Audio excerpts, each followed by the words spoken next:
함께 보실 말씀 요한계시록 8장 12절 13절 넷째 나팔 재앙 얘기가 되겠습니다. 12절 13절 우리 한 목소리로 같이 읽습니다. 시작. 넷째 천사가 나팔을 부니 해 3분의 1과 달 3분의 1과 별들의 3분의 1이 타격을 받아 그 3분의 1이 어두워지니 낮 3분의 1은 비춤이 없고 밤도 그러하더라. 내가 또 보고 들으니 공중에 날아가는 독수리가 큰 소리로 이르되 땅에 사는 자들에게 화가 있으리니 이는 새 천사들이 불러야 할 나팔 소리가 남아 있음이로다 하더라. 아멘. 네, 감사합니다. 원예 예수님, 네, 예수님의 은혜와 평강이 넘치시기를 축원합니다. 아멘. 네, 오늘 함께 읽으신 요한계시록 8장 12절 13절 말씀을 토대로 넷째 나팔 재앙이라는 제목으로 말씀드렸습니다. 넷째 나팔 재앙. 같이 한번 따라하겠습니다. 넷째 나팔 재앙. 넷째 나팔 재앙. 대환란에 일곱인 일곱 나팔 그리고 일곱 대접 재앙이 쏟아지는데요. 자, 우리가 이제 일곱인을 쭉 살펴봤고요. 이제 일곱 나팔이 진행되는데 첫 번째 나팔은 땅에 쏟아지고, 자, 두 번째 나팔을 보니까 바다에 쏟아지고, 세 번째 나팔을 보니까 강에 쏟아졌다. 그렇죠? 지금 이제 오늘은 이제 천체계 이상입니다. 천체계. 넷째 나팔을 보니까 해, 달, 별이 어두워지고 뭐 이런 일이 벌어져요.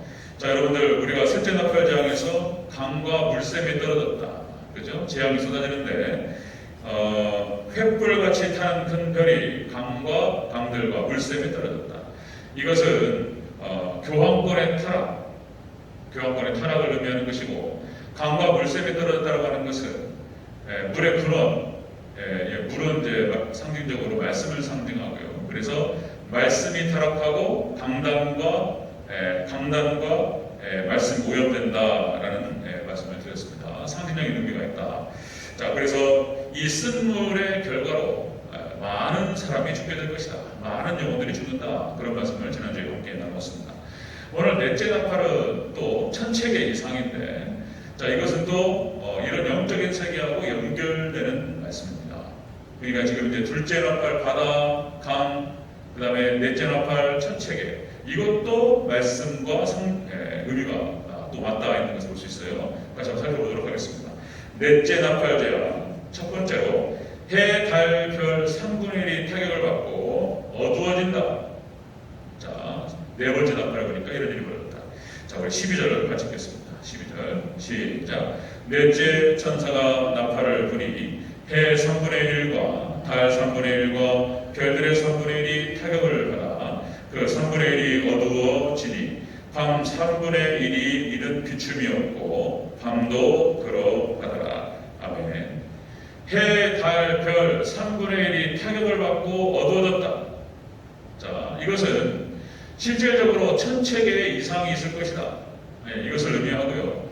자, 이것이 영적인 의미에는 여러분들 영적으로 흑암이 덮을 것이다 라고 하는 것을 상징적으로 보여줍니다.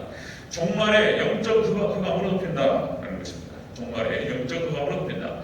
여러분들 일곱인 일곱 나팔 일곱 대접 앞에서 말씀을 드렸던 것처럼 이 요한계시록 자체는 하나님께서 뒤섞으라고 했어요. 그게 복잡한 거예요. 그래서 이거 순서대로 읽으면 절대로 알 수 없다, 그런 말씀을 드렸습니다. 자, 그러니까 여섯 번째 인이 이 천체계 이상이었습니다. 천체계 이상. 해가 녹아버려, 그냥 하늘이 녹아지고. 자, 여섯 번째 인인데 이것이 자, 여섯 번째 대접과 같이 맞닿아 있다. 똑같은 걸 말하는 거예요. 여섯 번째 인과 여섯 번째 대접이 똑같은 거예요.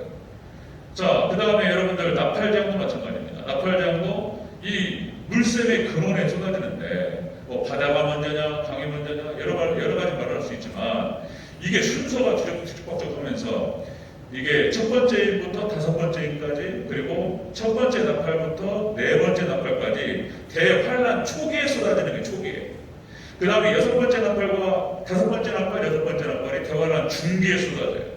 그 다음에 자 7개 대접이 자 대화는 마지막에 쏟아지면서 싹 끝나버려요. 이게 도대체 순서가 뒤죽박죽이고 이렇게 된단 말이에요. 이걸 다시 한번 정리를 해보는 거예요. 자, 네 번째 납발 때, 네 번째 납발을 보니까 재앙이 쏟아졌는데 해와 달과 별 3분의 1이 타격을 받았다. 그리고 어두워졌다. 자, 이것을 박윤선 목사님, 박윤선 주석에 보면은 이렇게 나와요. 자, 여러분들 문자 그대로 될 수 있으나 이것은 상징적인 의미가 더 크다. 이렇게만 기록했어요. 박윤선 목사님이. 우리 한국교회에서는 박윤선 주석 그리고 이상근 박사님 주석을 참고해서 말하면은 보수 진영에서는 더 이상 얘기를 안 해요. 거기에 대해서는 이의를 달지 않습니다. 그 정도로 박윤선, 이상근 박사님 주석이 권위가 있는 건데 이 박윤선 목사님 같은 경우는 우리나라에서 창세기부터 요한계시록까지 주석을 쓰신 분으로 최초예요. 최초. 그리고 우리 합동 측에서 어른 중에 어른인데 박형명 박사님 제자이기도 하고 동료 교수이기도 하고 이런 분이셨죠. 근데 박사학위를 못 받으셨어요. 웨스트민스터로 이제 유학을 가셨는데 유학 도중에 사모님이 돌아가셔가지고 박사학위를 못 받고 귀국하셨습니다. 그래서 박윤선 박사 이렇게 하면 틀려요. 틀린 말이에요. 박사학위가 없어서요. 그런데 그분의 인성과 인격과 신앙과 실력에 있어서는 누구도 따라갈 수가 없어요. 한문을 워낙 잘 쓰시고 한문, 영어 잘하시고 히브리어 헬라어 잘하시고 영성과 인격 탁월하시고 그런 분이에요. 박윤선 목사님이 딱 이렇게 얘기하면 그냥 넘어가 버려 그냥. 근데 박윤선 목사님도 그런 본문에 대해서 그렇게 얘기하고 있습니다. 문자 그대로 될 수 있으나 천체기사 그러나 영적으로 이것은 상징적인 의미가 있다 이렇게만 얘기했어요. 자, 그러니까 해, 달, 별 여러분들 예수님과 진리에 대해서 해라고 비유합니다. 해. 우리가 이제 마지막 때 해 입은 여자라는 표현을 써요. 그러니까 온전히 오직 예수님 신앙으로 무장한 교회를 해 입은 여자다 이렇게 비유를 해요. 그래서 요한계시록에서 기록되어 있는 것들이 다 상징이기 때문에 도대체 어려운 거예요. 이게 어려워요. 그러니까 예수님을 상징한 해라고 표현합니다. 그리고 달은 교회를 상징한다. 왜냐하면 달이라고 하는 것이 반사체, 발광체가 아니죠. 해가 불덩어리잖아요. 그래가지고 이게 이제 해가 빛을 낸단 말이죠. 달의 역할은 뭐냐면 해의 빛을 받아가지고 반사하는 거예요. 그러니까 교회가 예수님의 빛을, 진리의 빛을 받아가지고 진리의 빛을 반사하는 거예요. 이게 교회를 말하는 것입니다. 달은 교회를 상징하고 별은 자 요한계시록 1장 20절에서 주의 종이다라고 딱 나와 있어요. 별은 7별. 그래서 이제 주의 종이다. 그런데 여기서 이제 넷째 나팔을 부니까 자 재앙이 쏟아지는데 해, 달, 별 3분의 1이 떨어져 버려요. 자 이것은 진리가 어두워지고 교회의 빛이 어두워진다는 것을 말합니다. 그리고 주의 종들이요 3분의 1이 떨어져 버려요. 타락해 버려요.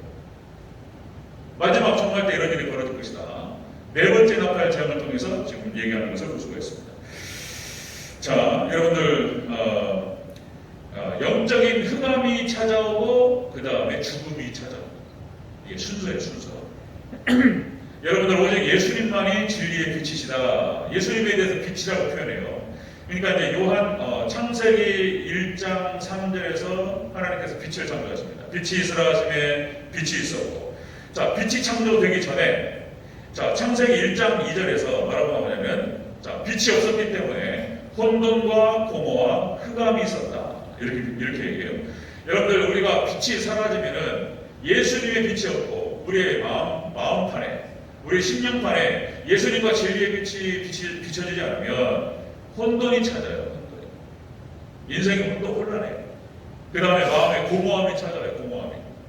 그리고 흑암으로 들어가는 거예요. 이게 순서입니다. 순서. 그런데 예수님께서 우리 가운데 마음의 빛을 비추실 때에 이 모든 것이 어둠이 떠나갈 줄로 믿습니다. 예수님의 진리의 빛이 비치시기를 주의로 축원합니다. 빛이 쫙 비쳐야 돼요. 예수님은 빛이라고 얘기한단 말이죠. 요한복음 1장 9절에서 창세기 세상에 와서 각 사람에게 비추는 빛이 있었다니 예수님 빛이라고 해요. 그 다음에 에베소서 1장 8절 너희가 전에는 어둠이더니 이제는 주 안에서 빛이라 빛의 자녀들처럼 행하라. 예수님의 빛이 비쳤단 말이에요. 그래가지고 우리가 어둠이었는데 이제 빛이 됐다. 에베소서에서는 그렇게 표현하고 있는 것을 볼 수 있습니다. 자, 여러분들 출애굽기 10장에서 이스라엘 백성들이 출애굽을 하기 전에 10개의 재앙이 쏟아지는데, 여러분들 10번째 장자의 죽음 재앙이 오기 전에 그 바로 앞에 있었던 9번째 재앙이 뭐였냐면 뭐였죠? 9번째 재앙이 흑암입니다. 흑암이 오고 죽음이 찾아와요. 구약의 이스라엘 백성들이 멸망 직전에 말씀의 빛을, 말씀의 기갈이 찾아왔고 말씀이 없어져 버려요. 영적인 어둠에 들어간 다음에 멸망해버려요. 이게 순서예요. 애굽을 멸망시킬 때도 순서가 무엇이고, 그 다음에 구약 이스라엘 백성들이 멸망할 때도, 신약의 유대인들이 멸망할 때도 영적인 흑암이 찾아오고 죽음이 찾아와요. 마지막 종말 때도 똑같습니다. 자, 7년 대환란이 진행이 되는데 먼저 이렇게 두 번째 나팔, 세 번째 나팔, 네 번째 나팔에서 영적인 흑암 상태가 들어옵니다. 그런 다음에 다섯 번째 나팔, 여섯 번째 나팔이 이제 9장에 기록됩니다. 일곱 번째 나팔은 이제 뒤에 나와요. 일곱 번째 나팔이 일곱 대접 전체를 얘기하는 거예요. 자, 이렇게 해서 심판이 진행되는 것을 볼 수 있습니다. 그런데 놀라운 것은 자, 출애굽기 10장 23절에 자, 이렇게 기록됩니다. 이스라엘 자손이 거주하는 고센 땅에는 빛이 있었더라. 아멘. 하나님 백성에게는 빛이 비칩니다. 아멘. 여기는 어둠이 없어요. 오직 하나님만을 사랑하고 예수 그리스도를 믿는 믿음 안에서 해입은 여자로 오직 예수를 딱 붙들고 진리의 말씀 붙드는 자들에게 빛이 그대로 비추는 줄 믿으시기를 축원합니다. 빛이 비추고 진리가 비춰서 길을 잃지 않습니다. 하나님 백성들한테 그렇게 하는 거예요. 자, 여러분들 오늘 본문 말씀에 대해서 이사야서에서 얘기를 했고 예수님께서 똑같은 얘기를 했어요. 그리고 오늘 반복해서 지금 요한계시록 똑같이 얘기하는 거예요. 그가 해 달별에 대해서 이렇게 기록됩니다. 자, 이사야서 13장 19절 10절. 이사야서 13장 9절 10절에서 이렇게 얘기합니다. 하늘의 별들과 별무리가 그 빛을 내지 아니하며 해가 돋아도 어두우며 달이 그 빛을 비추지 아니할 것이로다. 이사야서에서 BC 700년이에요. 700년. 예수님 오시기 전에 이사야 선지자를 통해서 이미 하나님께서 예언하셨어요. 이사야 선지자를 통해 가지고 흑암이 찾아올 것이다. 말씀의 기갈이 찾아오고 이스라엘 백성들이 망해버려요. 구약 이스라엘 백성들이 망할 것이다라고 하는 것을 이사야를 통해서 하나님께서 이렇게 예언하시고, 이것이 이제 이중 예언이 되는 거예요. 이중 예언. 이것이 이제 마지막 구약 이스라엘 멸망할 것과 그리고 마지막 종말 때 똑같은 일이 벌어질 것을 예언하는 것입니다. 해 달별이 어두워지고 흑암이 찾아오고 그리고 멸망으로 들어가는 거예요. 자, 이거에 대해서 예수님께서 똑같은 말씀하셨어요. 예수님께서 자, 마태복음 24장 29절 31절 이렇게 기록됩니다. 그날 환난 후에 즉시 해가 어두워지며 달이 빛을 내지 아니하며 별들이 하늘에서 흔들리리라. 예수님 하신 말씀입니다. 마태복음 24장은 징조입니다. 징조. 24장의 주제가, 24장의 전체가 마지막 예수님 오시기 전에 일어날 일이 24장에 기록됩니다. 제자들이 물어봤어요. 마지막 때는 어떤 일이 있겠습니까? 제자들이 물어보니까 그 제자들의 질문에 대해서 예수님 답변하신 거예요. 마지막 때 인자가 오기 전에 이런 일이 벌어지리라. 그렇죠? 지진이 일어나고 전염병이 창궐하고 성적인 타락이 일어나고 신앙의 타락이 일어나고 이런 일이 쫙 나와요. 그러면서 이 말씀도 하신 거예요. 해가 어두워지고 달이 빛을 내지 아니하며 별들이 하늘에서 흔들리라. 이렇게 말씀하신 거예요.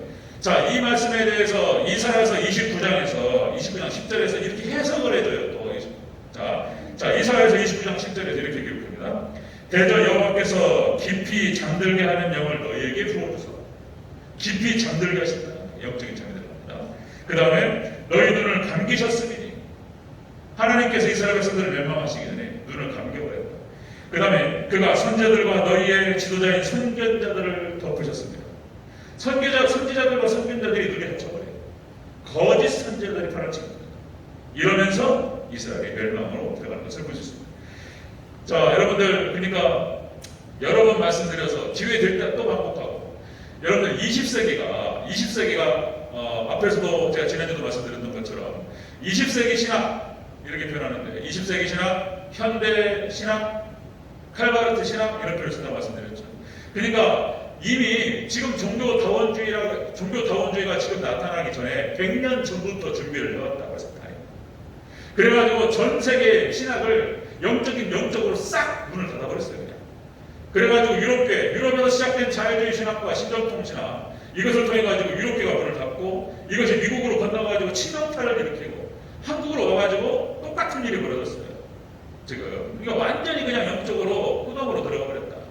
그러니까 제가 여러 번 말씀드렸지만 20대 초반에 우리 교회 청년부에 신정통신학에 들어왔을 때에 한신대에서 한국신학교에서 MPB를 하시고 우리 정말 좋아하는 형님이 그 얘기를 진행했을 때에 그 누구도 이것이 이런 것이다 저런 것이다라고 그것을 지도해 줄 수 있는 분이 한 번도 안 계셨어요. 저희 교회에.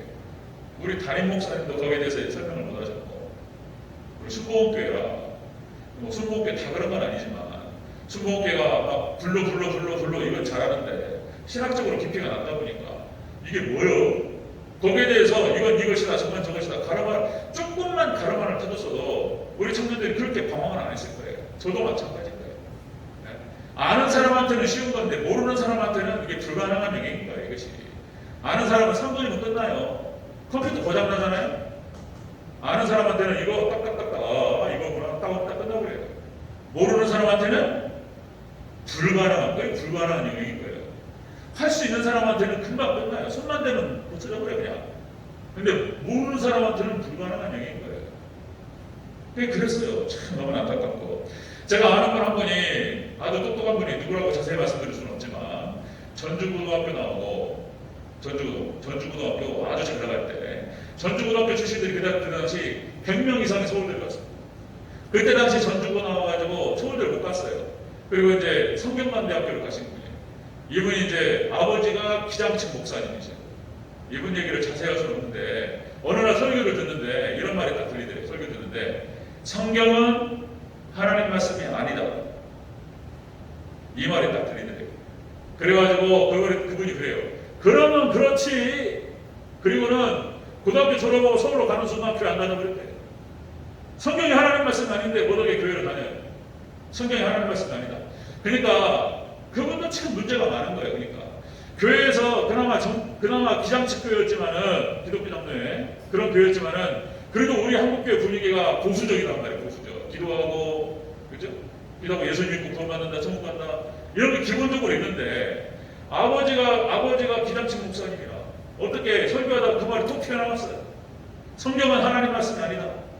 이 말이 무슨 말이냐면 그러니까 참 그분도 뭐 기도해라, 예배드리라, 선하게 살아라, 뭐 말씀에 순종하라 이런 말은 다 한 귀로 듣고 한 귀로 흐르면서 그거 하나 딱 떠왔는데 성경은 하나님 말씀 아니다 이거 딱 붙들고 교회 안 다녀버렸어요. 하여튼 죄인이 틈만 주면 글로 들어갑니다. 구멍 딱 뚫리잖아요. 바늘구멍 딱 들어서 타락할 게 글로 들어가버려요.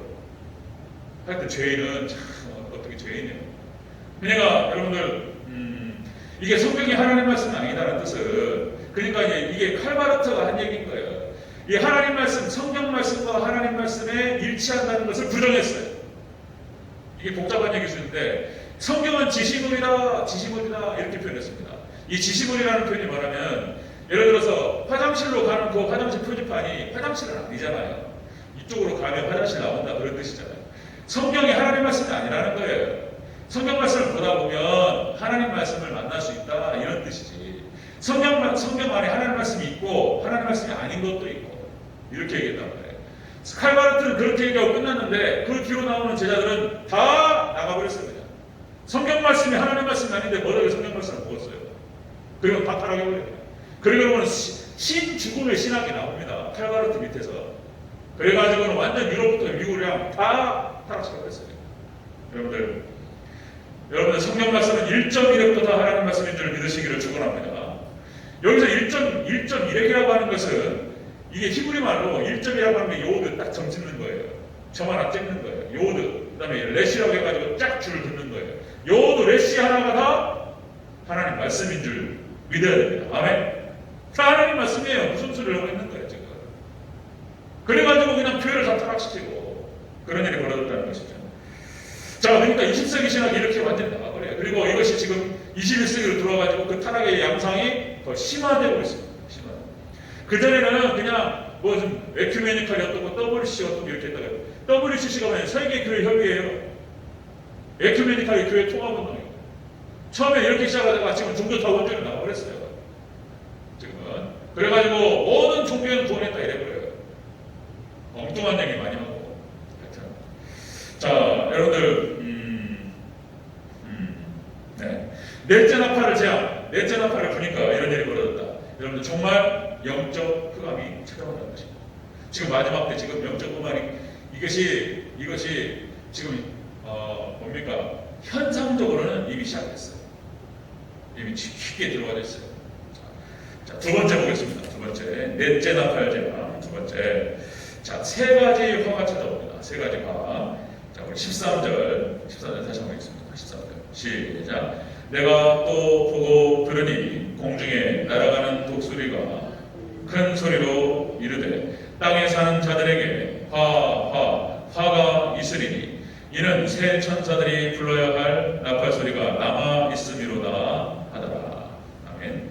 넷째 나팔 재앙. 이제 화가 세 가지 화가 옵니다. 세 가지 화가 오는데 이건 무슨 뜻이냐면은 하나님의 심판이 신속하게 온다는 얘기를 하는 거예요. 하나님의 심판이 영적인 흑암이 찾아오고 그리고 하나님의 심판이 들어옵니다. 아까 말씀드렸죠. 순서가 그렇다고. 순서가 영적으로 어두워진 다음에 죽음이 찾아와요. 멸망이 찾아옵니다. 자, 여기서 세 가지 화로다. 이 세 가지 화는 앞으로 이제 9장에 나타납니다. 9장에 나타날 다섯 번째 나팔, 그리고 여섯 번째 나팔, 일곱 번째 나팔을 말하는 거예요. 세 가지 화. 일곱 번째 나팔은 일곱 가지 대접 전체를 말하는 거예요. 이게 구조가 이렇게 되어 있으니까 아주 복잡한 거예요. 이게 아무리 읽어도 몰라요. 100번 읽어도 몰라요. 이것을 하나님께서 이게 열어주시고 깨닫게 하시지 않으면 알 수가 없게 만들어놨어요. 마지막 종말 때만 열리게 되어 있어요. 그러니까 이게 요한계시록 있잖아요. 다니엘서라든지 스가랴서라든지 구약의 예언서하고 맞물려가지고, 그리고 사도들을 통해서 말씀하셨던 이 사도서신과 그 다음에 예수님께서 말씀하신 마태복음 24장, 이게 전체적으로 해가지고 보지 않으면 이거 요한계시록만 봐서는 몰라요. 그렇게 되어 있습니다. 구조적으로. 자, 이 세 가지 화가 와요. 독수리가 날아오면서 이런 얘기를 했다라고 하는 것은, 자, 심판의 신속성을 말하는 거예요. 영적인 흑암이 찾아오고 하나님의 심판이 강력하게 임한다라고 하는 것을 볼 수가 있습니다. 자, 여러분들, 하나님께서 직접 심판하시는 게 있고 간접 심판하시는 게 있어요. 근데 심판하실 때 어떤 게 기준이 되냐면 믿음이 기준이 돼요. 믿음이. 그런데 믿음을 가지고 믿음이 없는 자를 심판하시는데, 또 성경에서 뭐라고 얘기하냐면 행함을 보고 또 심판하신다는 것입니다. 행함. 그러니까 믿음과 행함이라고 하는 것은 여러분들 떨어뜨릴 수가 없는 거예요. 믿음과 행함은 같이 있는 거예요. 똑같은 거예요. 행위 구원을 말하는 게 아니에요. 여러분들, 오직 믿음으로 구원받습니다. 믿음으로 구원받은 백성들은 삶이 달라지는 거예요. 그러니까 이게 우리가 이 논쟁에 대해서 또 얘기하려면 1시간 이상 얘기해야 되는 건데, 여러분들, 이건 분리하면 안 되는 거예요. 여러분, 사랑한다고 하면서 사랑과 헌신을 분리시킬 수 없는 거예요. 사랑하면 헌신하게 되어 있어요. 사랑하는 아내에게, 사랑하는 여자가 있다. 사랑하는 자식들에게 자기 것을 내주면서 행복해하는 게 사랑인 거예요. 사랑과 책임을 갖다가 세 번 다 분리시킬 수 있다? 그건 안 되는 거예요. 그거를 갖다가 자꾸 분리시켜가지고 행위권이냐고 얘기하는데 그렇지 않습니다. 자, 성경에서는 오직 믿음으로 구원받는다. 믿음 보고 심판해요. 그런데 또 행함으로 심판한다고 나온단 말이에요. 자, 여러분들, 고린도후서 5장 10절에 이렇게 기록됩니다. 고린도후서 5장 10절. 이는 우리가 다 반드시 그리스도의 심판대 앞에 나타나게 되어 각각 선악간에 그 몸으로 행한 것을 따라 받으려 합니다. 행한 것을 따라 받는다는 거예요. 행한 것을 따라. 행위로. 그 다음에 오바댜 15절에서 이렇게 기록됩니다. 오바댜 15절. 자, 여호와께서 만국을 벌하나니 가까웠나니 네가 행한 대로 너도 받을 것인즉. 행한 대로 받는다는, 행한 대로. 네가 행한 것이 네 머리로 돌아가리라. 이렇게 말해요. 행위와 믿음은 같이 있는 겁니다. 자, 하나님께서 이렇게 행위를 보고, 그 믿음을 보고 행위를 보고 심판하시는데, 직접적인 심판이 있고 간접적인 심판이 있어요. 예를 들어서 직접적인 심판은 노아의 홍수 심판과 소돔과 고모라, 이거 직접 때리시는 거예요. 물로 쓰라고요, 하나님께서. 그리고 그냥 불덩어리가 떨어집니다. 이렇게 직접 때리시는 거예요. 가나안 정복전쟁에서 가나안 땅을 심판하실 때 이거는 직접과 간접이 같이 있는 거예요. 하나님의 전쟁이라고 말씀하시면서 가나안 7족속을 갖다가 진멸하셔요. 하나님께서. 진멸입니다. 진멸. 헤렘이라고 해가지고 다 죽이는 걸 말해요. 하나님 심판입니다. 여리고성에 들어가서 이스라엘 백성들이 거기에 직면하는데 남녀노소 짐승까지 가져요. 그리고 어떠한 재물도 다 불태워요. 이게 하나님께 심판을 명령하셨다는 거예요. 이게 애들이 뭔 잘못이 있어요. 애들이 뭔 잘못이 있어요. 싹 죽이는 거예요. 짐승은 또 무슨 잘못이 있어요. 짐승은 아무것도 남겨놓으면 안 돼요. 하나님께서 그냥 다 심판하시는 거예요. 이게 참 무시무시한 게, 하나님께서 죄악에 대해서 딱 기다리셨다가 하나님 심판이 딱 시작될 때 아무것도 안 남습니다. 이제 그러니까 가나안 정복 전쟁을 심판하시는 장면이 그렇고요. 그 다음에 여러분들 간접적인 심판은 뭐냐면은, 하나님 직접적인 심판은 직접 손을 내시는 것이고, 간접적인 심판은 하나님의 은혜의 손을 걷어버리는 거죠. 하나님 지켜주셨다가 손을 떼버리는 거예요. 이게 심판입니다. 예를 들면 구약의 이스라엘 백성들을 심판하실 때 하나님께서 손을 떼버려요. 그러니까 뭐 바벨론, 아수르, 바벨론 막 쫓아오고 이런 일이 벌어져요. 여러분 말라기가 마지막이죠. 예언서 말라기 선지자가 그다음 하나님께서 말라기 선지자를 마지막으로 보내시고 더 이상 선지자를 보내지 않습니다. 말라기 선지자를 통해서 하나님 말씀하셔요. 여러분들 그렇게 말씀하셔요. 11조 안 된 것들, 도둑놈들 이렇게 말씀하시고 싹 손을 걷어버려요. 그리고는 이제 어떤 일이 벌어지냐면 헬라가 쳐들어가지고 안티오쿠스 에피파네스 얘가 와가지고 하나님의 성전에 돼지 피를 뿌리고 이스라엘 백성들을 학살하기 시작했습니다. 그 학살 장면을 얘기하면은 제가 입에 담을 수 없는 그런 장면들이 막 나타나요. 여러분들 AD 70년 로마 디도 장군에 의해서 이스라엘이 회파되고 예루살렘이 회파됩니다. 그때 당시 이스라엘 하나님께서 로마 장군 로마 디도 장군에 의해서 이 사람이 왕자였어, 왕자. 이 사람이 와가지고 이제 군사를 이끌고 와가지고 이스라엘 갖다 회파시키는데 110만 명이 죽었다고 말씀드렸죠. 피가 강물을 이루고 발목을 쳤었다 이렇게 기록해요. 그때 당시 죽을 때에 그 잔인한 학살 장면에 대해서 또 언급이 어려워요. 그러니까 여러분들 베트남전 저희 작은 삼촌이 월남전 참전용사예요. 참전용사. 군대 제대하고 2년 동안 적응 못했다고 해요. 제가 얘기 들어보니까 2년 동안 사회 적응 못했대요. 사람이. 월남전 참전용사예요. 얘기 들어보니까 피비린내라는 거죠. 그 얘기를 못해요. 제 입에 담을 수가 없습니다. 설교단에서 그 정도로. 그러니까 안티오쿠스 에피파네스가 와가지고 400년 동백기 동안 이스라엘 백성들이 엄청나게 죽었어요. 이런 일이 벌어집니다. 하나님 손을 딱 거두시는 순간 이런 일이 벌어져요. 그 다음에 여러분들 유럽의 흑사병도 마찬가지입니다. 유럽에 페스트가 돌아가지고 유럽 인구 3분의 1이 죽었다. 하나님 은혜의 손길을 또 드는 거예요.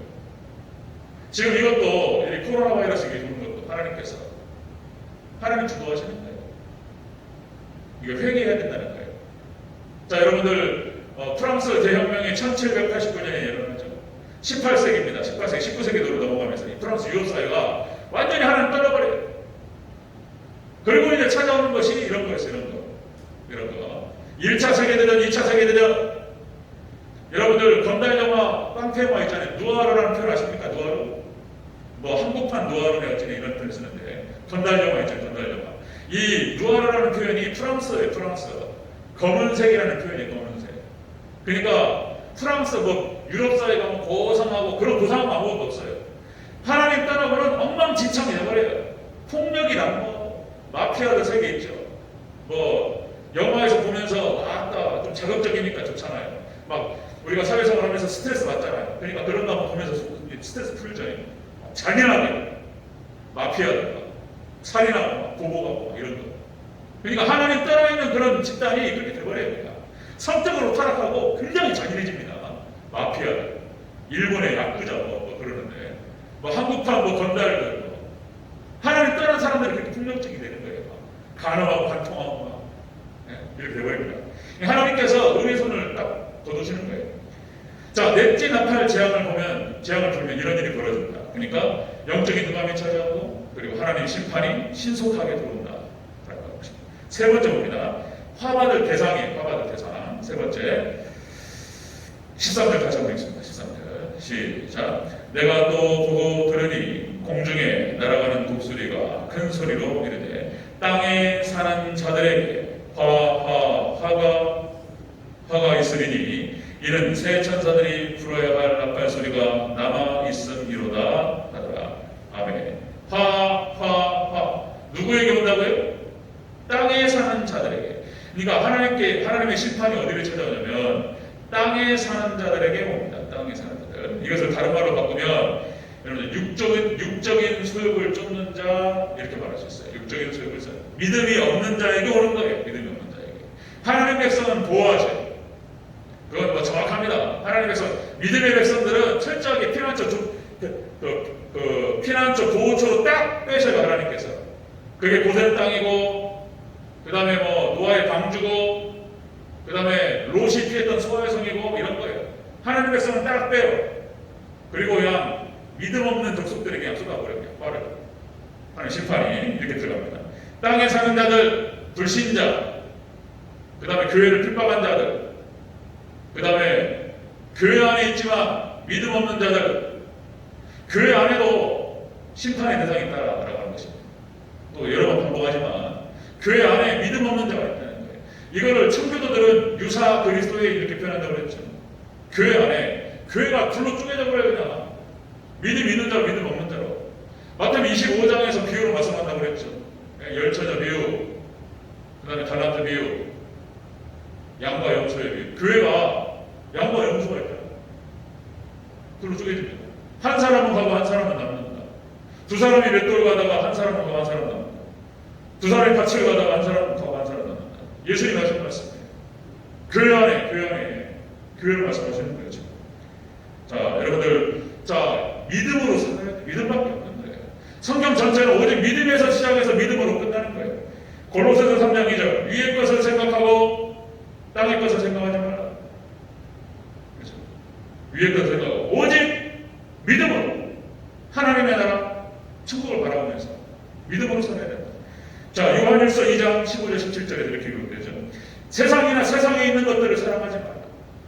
이 세상에 있는 것들은 다 육체의 욕심과 안목의 정욕과 이생의 자랑이니 이것이 아버지께로 온 것도 아니고 세상으로부터 온 것이다. 이 세상과 세상에 있는 것들을 사랑하지 말라. 우리의 마음과 시선이 어디에 가 있냐? 이게 그 사람의 믿음인 거예요. 믿음. 이렇게 얘기하는 거죠. 그러니까 여러분들 성경 전체는 믿음에서 시작해서 믿음으로 끝나요. 믿음밖에 없어요. 믿음인 거예요. 믿음. 믿음이 그 사람의 삶을 주장하는 거예요. 우리가 다시 말씀드리면 크고 작은 선택들을 끊임없이 해갑니다. 오전에도 그런 말씀 드렸는데 크고 작은 선택들. 우리가 뭐 짜장을 먹을 것인가 짬뽕을 먹을 것인가. 나는 짜장을 좋아하는데 오늘은 짬뽕이다. 뭘 먹을 것인가 매일매일 선택하고 뭐 이렇게 선택하잖아요. 작은 선택들, 그 다음에 큰 선택들, 여러 가지 큰 선택과 결과들을 계속 선택해 나가요. 그러다가 그 사람의 삶의 궤적이 나타나는 거예요. 이렇게. 이게 결과물이에요. 결과물. 그럼 이 결과물, 그 열매로 그들을 아니라 그랬습니다. 삶으로 나타나는 거예요. 믿음이라고 하는 것은. 삶으로 나타나는 것이다. 자, 또 새벽 예배도 말씀드렸지만 여러분들 원숭이 똥구멍 빨개 노래 아십니까? 한번 불러봐요. 박태진도 좀 들으셨죠? 새벽에 못 들었나? 원숭이 똥구멍은 빨개. 원숭이 똥구멍은 빨개. 빨개는 사과. 사과는 맛있어. 저는 사과 별로 안 좋아해요. 어떤 사람은 좋아하는데 사람마다 달라니까요. 예, 다시요. 원숭이 똥구멍은 빨개. 빨개는 사과. 사과는 맛있어. 맛있으면 바나나. 바나나는 길어. 길으면 기차. 기차는 빨라. 빠르면 비행기. 비행기는 높아. 높으면 백두산. 그러니까 원숭이 똥구멍하고 백두산하고는 아무 연관관계가 없어요. 연관관계를 따라가다 보니까 저기 가 있는 거예요. 그러니까 우리의 삶이라고 하는 것이 크고 작은 선택들을 해가는데 가요. 그래서 한 10년, 20년 지나면 어디 누구는 자기가 있고 누구는 자기가 있고 막 왔다 갔다 해요. 그렇죠? 사람마다 다르니까. 그런데 모든 뿌리는 어디에 있습니까? 믿음에 있는 거예요. 믿음에. 믿습니까? 그 사람이 믿음에 따라서 그 사람의 삶의 궤적이 달라지는 거예요. 그것이 믿음인 거예요. 그 사람의 삶이 믿음인 거예요. 그 사람의 마음이 어딨냐? 믿음이 어딨냐? 믿음이 어디 있습니까? 뭘로 믿음을 알 수 있습니까? 우리 그 사람의 마음을 뭘로 알 수 있죠? 어렵지 않아요. 그 사람이 돈을 쓰고 시간을 쓰는 걸 보면 그 사람의 마음을 알 수 있는 거예요. 거기에 마음이 있는 거예요. 돈 들어가고 시간 들어가는 것에 마음이 있는 거예요. 그 사람의 삶의 궤적을 보면 믿음이 드러나는 거예요. 믿음이 드러나요. 그러니까 뭐 핑계댈 수가 없는 거예요. 열매로 딱 아니까 삶으로 나타나버려요. 그러니까 행한 대로 심판하신다는 말이 그런 뜻이에요. 여러분들 오직 예수님만을 철저하게 믿으시고 말씀을 쫓아서 말씀을 순종하면서 따라가시기를 축원합니다. 크고 작은 선택을 할 때 우리가 좀 더 선한 쪽으로 하나님 영광과 하나님 나라를 위해서 이렇게 선택하다 보면 전혀 연관관계가 없을 수 있지만 어디에 가 있단 말이에요. 거기가 믿음의 자리인 거예요. 우리가. 그 사람의 마음의 자리예요. 네, 그렇습니다. 자, 여러분들 요한복음 3장 16절 다시 한번 우리 같이 암기해볼까요? 시작. 하나님이 세상을 이처럼 사랑하사 독생자를 주셨으니 이는 저를 믿는 자마다 멸망치 않고 영생을 얻게 하려 하심이니라. 아멘. 성경 전체를 요한복음 3장 16절로 이어갈 수 있다. 오직 예수님을 믿는 자들만은 그겁니다. 그 믿음이라고 하는 것은 어떻게 할 수 있느냐? 그 사람의 행위로 삶으로 나타나라고 하는 것입니다. 자, 여러분들 그래서 그걸 통해서 그 사람이 육적인 소욕을 추구하는 자인가 아니면 영적인 소욕을 추구하는 자인가 알 수 있다는 것입니다. 자, 넷째 나팔장입니다. 넷째 나팔장. 자, 종말에 영적인 흑암이 찾아오고 그리고 그 영적인 흑암 가운데에서 하나님의 심판이 신속하게 들어오고 그리고 그 심판받을 대상은 육적인 소욕을 쫓는 자예요. 육적인 소욕을 쫓는지 영적인 소욕을 쫓는지 어떻게 알 수 있다? 나타나야 그냥 보면 알아요. 꼭 하나님 보셔야 하는 것도 아니고 우리가 봐도 알아요. 우리가 봐도 믿음이 있는지 없는지 아는 거예요. 복잡한 거 아닙니다. 네. 여러분들 철저히 예수님만 여러분의 신랑으로 여러분의 구주로 왕으로 모셔드리시고 예수님 말씀만 잘 쫓아서 예수님만 따라가는 저와 여러분 되시기를 주여 축원합니다. 아멘. 기도하겠습니다.